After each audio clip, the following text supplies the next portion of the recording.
with Nate Diaz is goddamn Scrooge McDuck, giganti, huge, 2 million plus pay-per-view buys. Because it's still on the table. Like if it goes, let's just say he goes to 45, then maybe 55 again. There's always going to be like, well, I mean, Nate Diaz will beat you, you know? Exactly. Not only that, but here's the other problem. What? Frankie might beat him. Sure. Everyone might beat him. Max Holloway might beat him in a rematch. Who knows? Yeah. Jose Aldo might beat him now. Now that especially Jose Aldo could. Yeah. If Jose Aldo. Temptations. Yeah, it comes in real healthy. You know what I'm saying? If he.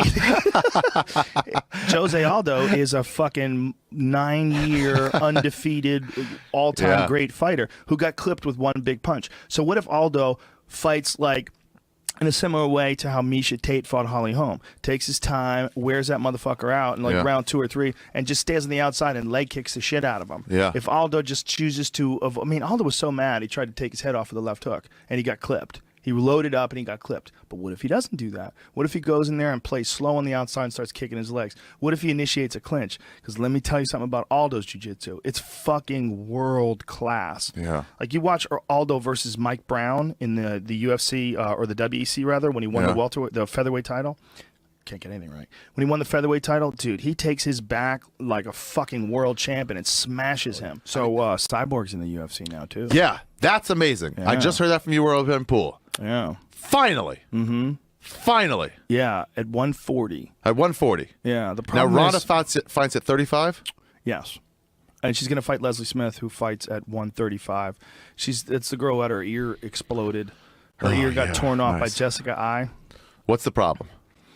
Well, it's not a problem, but it's a 140-pound weight class instead of a 145. That's the 145 is what she's champion of in Invicta, and I think the idea is that they worry that they don't have enough 145-pound talent. I think they didn't have enough 135-pound talent. No, for sure they didn't. They didn't have a 115-pound talent. You have someone about to give somebody a third rematch in 5 years. Mm-hmm. Like, come on, man. What, you mean Miesha Tate? Yeah, it's like you don't have a deep enough weight class if that's what you keep doing. Well, sort of, but I mean that's the same problem they're going to have right now at welterweight. The same problem you're talking about at 145, which has a lot of talent. There's a lot of talent at 145 in men's. Oh yeah. You know, so this is what I think. I think first of all, she's fucking terrifying. You want to talk about like one of the scariest female strikers in MMA? Cyborg's terrifying. And Tony and I got in trouble because we said some inappropriate jokes about what would a roast be like with her. All jokes aside, even before that, I had tweeted that I would love to see her in the UFC. For sure. She's the name. She's a monster. And I think also we shouldn't have double standards as far as who takes performance-enhancing drugs, whether it's for men or for women. Like, is there? I think there kind of is. I think the way people look at it, like what a woman is taking testosterone versus a man taking testosterone. Because it's not already part of your body. Yeah. But, you know, honestly, like some of the things that men have been caught with have been pretty unnatural as well, like superhuman levels of testosterone that don't even exist in medical books. You know, so you could argue that it's dangerous because a woman does change her anatomy. Whatever, they're testing her now. Yeah, but your anatomy changes. Oh, right. But you have to make a weight class. It's tricky, man. I mean, it always seemed before this Holly Holm thing happened, and that's all fishy too. What's fishy? Like Ronda won't take a fight against Holly Holm, and then it's suddenly like Miesha Tate wins. Like, I'm ready to fight now. It's like no, she's not necessarily ready to fight now. No, she's not. She can't fight until like November. Really? She's got movie obligations. They got moved around. See, that's bad right there. That is when bad. The movies get in the way of your fights, like you got to pick one or the other. Go in between. Yeah, wait for 4 months and say, as soon as my fight's over, I can do your movie for the next 3 months, and then I get back to training. It's got to be hard though when you're a super celebrity and you're getting all this love and everybody wants to put you in all these different things. It's got to be hard to say no to certain things. Obviously, but the same shit happens to female comics. Yeah, but it's way worse with a fighter because a fighter has to be physically tuned up to go in to do battle and get kicked in the fucking head. Yeah, it's way worse with a fighter. It's just similar, where it's like you're not concentrating on the thing that got you there. Right. So the thing that got you there is now suffering. Yeah. Maybe you don't care anymore. Maybe you just want to do movies. Okay.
2008 was the worst economic recession most people are going to get in their lifetime. And we're not out of the woods.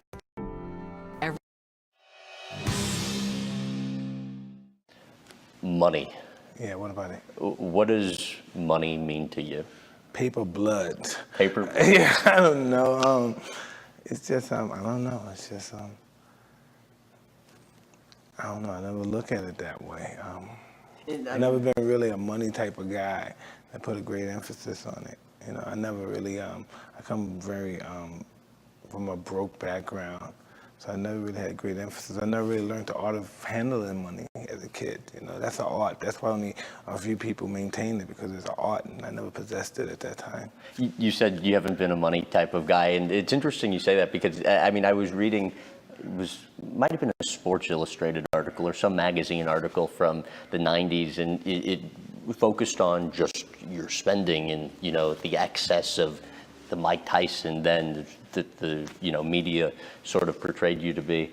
And it said, and I just want to read through some of these figures, during the 33 months after you got out of prison, $4.5 million on automobiles and motorcycles, gave automobiles to 15 women and 2 men, once crashed your Rolls Royce and told cops to keep it, spent $240,000 monthly in just walking around money, nearly $100,000 a month on jewelry and clothing, more than $400,000 on pigeons and cats, $300,000 on lawn care, a house with 38 bathrooms.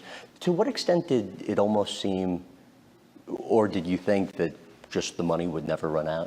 I don't know. That's just how I live my life. You know, when I was living my life back then, that's just my, wow, that's even hard. When you mention things, wow, that's even hard. I don't even fathom that. I don't even think I'm that kind of guy. I don't even look for ever considering having money like that anymore. I mean, does that seem like a lot to you now, and it didn't then? Or that's just what's my ex-life. That's just how I live my life.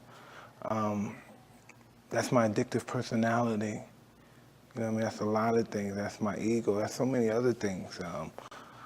That's stems from pretty much, you know. For me being poor, never having anything. For me being bitter, angry for being in prison. It stems from a lot of things.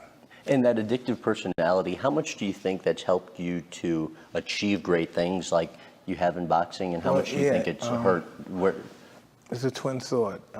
Depends on whatever that addictive personality is focused on. I don't know, you know. If I'm interested in destroying myself, I'm great. If I'm interested in exalting myself, that's good too, you know. With regards to money, you've gone from being fabulously wealthy to at one point basically losing it all. What has the peaks and valleys of that allowed you to learn about money? I was interested in art and possessing it. I just was a young kid having fun. What do you consider a lot of money to be? I don't know, $1,000. Oh, please. You know, anything, anything. Do these figures sound correct? Made around $400 million during your career? I don't know, it could have been. Yet end up spending more than you made, and at one point were like $50 million in debt? Yeah, that was amazing too. But how does that happen? Just being reckless and young and foolish and stuff, and really not caring. Was it not caring or not having the sort of, you know, we talked yesterday about role models and having the support system. I never had a good support system, right. So but I normally, I can't really blame anybody, even though you gotta have carried the weight of a fool by yourself. Other people contribute, but I blame everything on myself, you know. It's not like I've been sucking. I had a good time too. Sure, but and that's obviously the responsible thing to say, but do you, I mean, ever wonder how things might have been different if you had that support system like the one you're giving your kids now? I don't know. I'm just happy the way I am now, I guess. I'm pretty content. You know, I don't